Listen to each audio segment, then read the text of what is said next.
Okay, this is 3.1 day 1. Please read the directions carefully on the assignment. When you're doing the problems to make the graphs, please leave fractions as fractions. Do not convert to decimal approximations. You don't have to make asymptotes or write the domain and range for questions 26 through 34, even though the directions ask you to. And for each problem in this section, you're going to make 2 graphs on one grid. So there's going to be 2 curves on there. One is going to be the original, and then the second one is going to be the one they give you in the question. Please label them clearly. Now, exponential functions is the topic of the entire chapter 3 in this book. They basically come in this form where the b is a number and x is a letter. So this is not an exponential function because the exponent is where the x is. These are examples of exponential functions. You see how the base is a number and the exponent is your x? In all 3 of these are exponential functions. So hopefully you can tell the difference between this and this. These are exponential, this one is not. The first example is basically just a substitution. They want you to use this function up here, 13.49 times 0.967 to the x power minus 1. And then they tell you that the temperature value for x is 60. So if you substitute that in, we're basically finding f of 60. So the first thing I'm going to do is I'm going to use my exponent. So I'm going to punch in 0.967 raised to the 60th power, and I get 0.13353295505. And then according to the order of operations, I'm going to multiply these 2 next, and I get 1.801359502. And then if I subtract 1, I get 0.80135. Now, why did I write all these numbers out? Because I want you to use all the numbers on your screen. Use the fact that you have an answer and then you're going to do something with that answer. So you simply have an answer on your screen and then you hit, for example, this was your answer, then you'd hit times 13.49, enter. That would give you this number. And then you'd hit minus 1, enter, and it would give you this number. So I don't want you to round anything off. Okay, now our final answer is that we're going to round our answer to the nearest whole number. So 0.8 rounded off to the nearest whole number would be 1.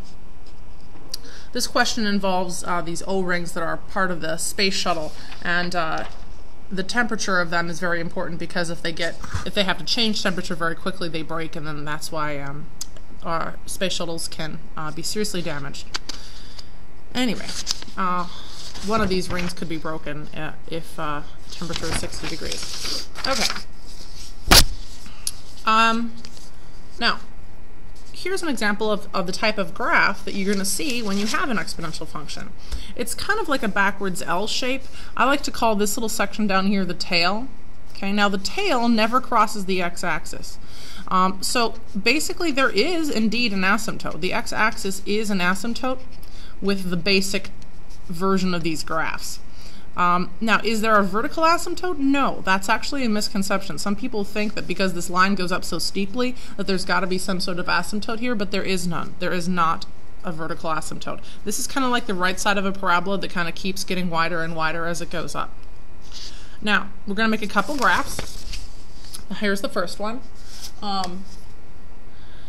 We're going to put these up here one at a time. If x is 3, this would be 3 to the negative 3rd power. Now, negative exponents can be eliminated by simply putting the whole thing on the other side of a fraction. So we're going to take this 3 to the negative 3rd, put it on the bottom of a fraction, maybe 3 to the positive 3rd. So that would be 3 to the 3rd is 27, so 1/27th, which would be very small. So if I go over to negative 3, I'm going up to 1/27th, which is really, really close to the x-axis. 3 to the negative 2 is the same as 1/3 squared, which is 1/9, and again that's very, very, very small. 3 to the negative 1 would be 1/3 to the 1st, which is 1/3.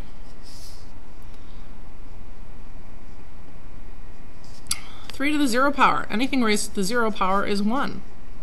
Now notice this is the number 3, so 1 would be about right here. 3 to the 1st is 3. 3 to the 2nd is 9. And 3 to the 3rd is 27. Okay, so you can see that familiar L shape. It's kind of a backwards L shape, actually. It's got this long, tall and then this little, what I like to call the tail part. Okay, now we're going to make another one just like that. Making our graphs with tables is how we're going to do it. I need to see the work. This is what I mean by not using decimals. I mean keeping things as fractions, especially with our negative exponents.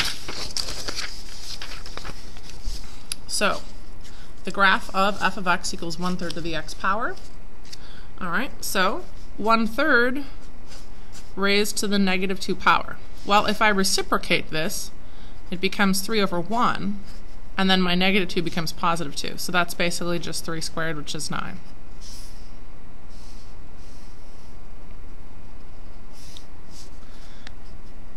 One-third to the -1 power would be 3/1. Oops, to the +1. Whoops. Which is just 3 to the first, which is 3. -1, 3. 1/3 to the 0, same as anything raised to the 0 power, 1.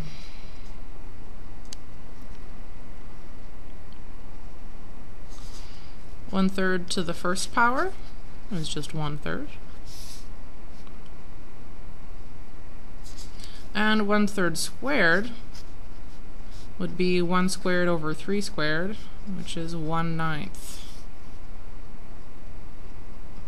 Okay, so you'll notice that my curve is going the other direction now. The tail part is over here on the right. So those are your basic two shapes of graphs that you're going to get. You're going to either go up on the left and then get your tail over here on the right, or the other way around, as in graph number 2. Okay, now we've done a bunch of transformations this year. We've moved things up and down and left and right, and we've reflected them. Basically today, we're going to apply translational types of thought to exponential function graphs. Now, basically, here's the example. You can read this page if you want to. It's not super important. Okay. Whenever we take a main function, that's kind of the main term of this function, and we add or subtract something next to it like this, that is a movement either up or down. That's our vertical shift. In this case, since it's subtracting 4, that means the original function was moved down 4. Whenever we do something with our x, that's horizontal movement. Since we're adding 3, it's the opposite of that, so we're actually moving left 3. So that's basically what this function is. They took the function 2 to the x power, and they moved it 4 down and 3 to the left, and they got this. So we're going to do a couple of examples like that.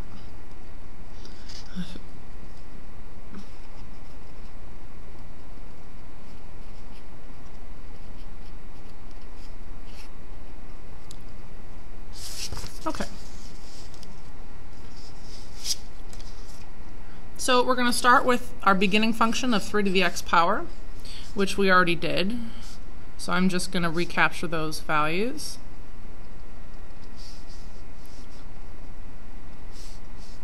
And once I do that, I'm going to label it.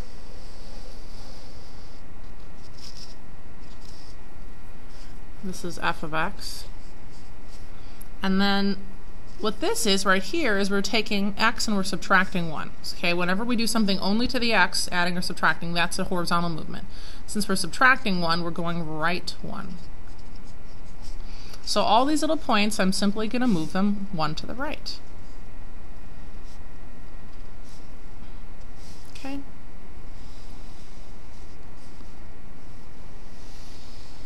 And there you go.